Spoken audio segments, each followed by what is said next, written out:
Corona की महामारी जो है उसने एक बहुत ही एक ऐसा रूप धारण कर रखा है जिससे हर आदमी भयभीत है, डरा हुआ है। बारी बारी से हमारे यहाँ पे इस बात की वार्निंग आती रही थी कि जो दूसरी लहर है वो बहुत खतरनाक होगी। सरकारों की जिम्मेवारी थी, केंद्र की भी, राज्यों की भी, कि इस दूसरी लहर से कैसे लोगों को बचाया जाए। इसके लिए पहले से इंतजाम करने चाहिए थे।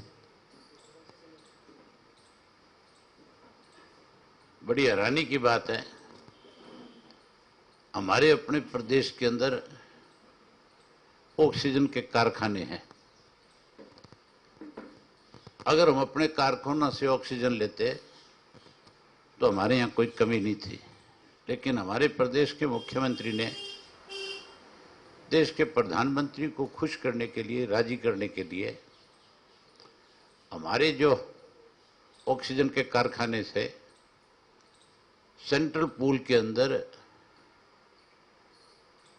हमारे प्रदेश की ऑक्सीजन, जो हमारे यहाँ के जो पीड़ित लोग थे कोरोना से, उनको मिलनी चाहिए थी, वो दूसरे राज्यों को दी।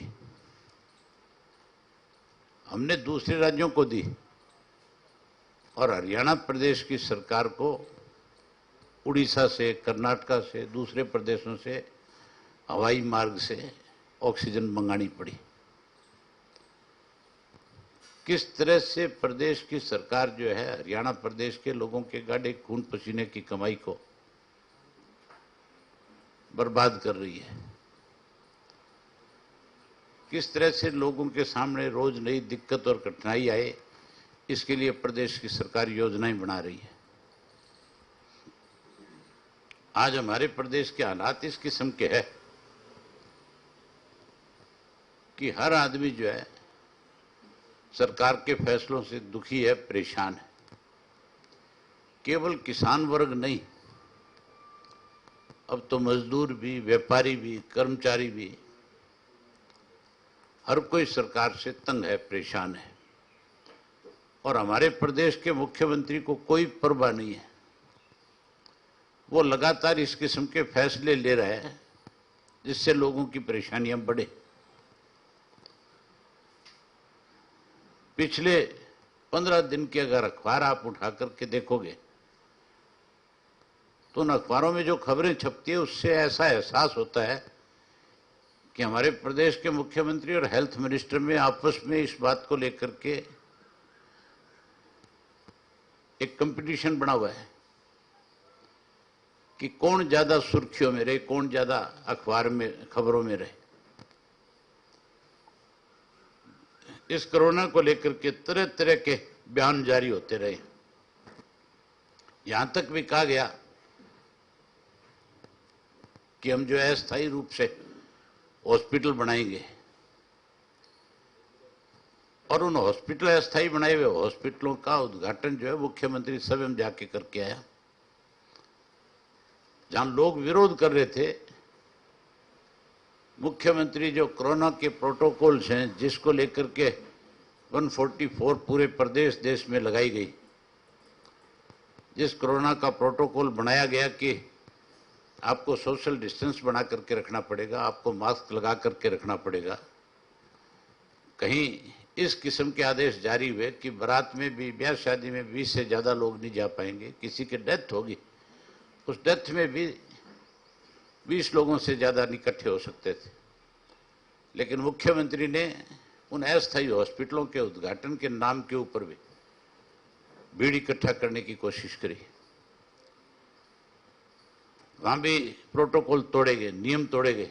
आज उसी का नतीजा है कि हरियाणा प्रदेश में अलग अलग डिस्ट्रिक्टों के लोग जो है किस तरह से मुख्यमंत्री ने जो प्रोटोकॉल तोड़ा था उसके अगेंस्ट आज ये कह करके वो भी अपने अपने यहाँ लोगों को इकट्ठा करके फैसले ले रहे हैं कि अगर मुख्यमंत्री प्रोटोकॉल तोड़ सकता है, अगर मुख्यमंत्री 500 की भीड़ इकट्ठा कर सकता है, तो हम अपने ब्याह शादियों में अपने रिश्तेदारों को, अपने भाईचारे को, अपने परिवार को क्यों नहीं इकट्ठा कर सकते? अगर इस प्रदेश को कोई बचा सकता है तो हमारे प्रदेश का मुख्यमंत्री बचा सकता है। अगर मुख्यमंत्री प्रदेश का हितैषी है तो फिर मुख्यमंत्री को अपने पद से इस्तीफा दे देना चाहिए। अगर वो पद से इस्तीफा दे देगा तो फिर हमारा प्रदेश बच जाएगा।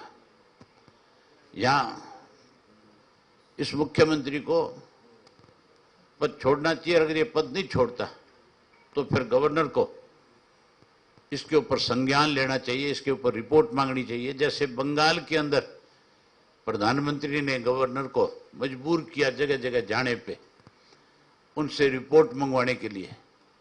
वहां तो कोई कोरोना की वजह से कुछ हुआ कि नहीं, वहां अगर कोई कोरोना लेकर के गया तो इस देश का प्रधानमंत्री लेकर के गया था बंगाल जीतने के लिए।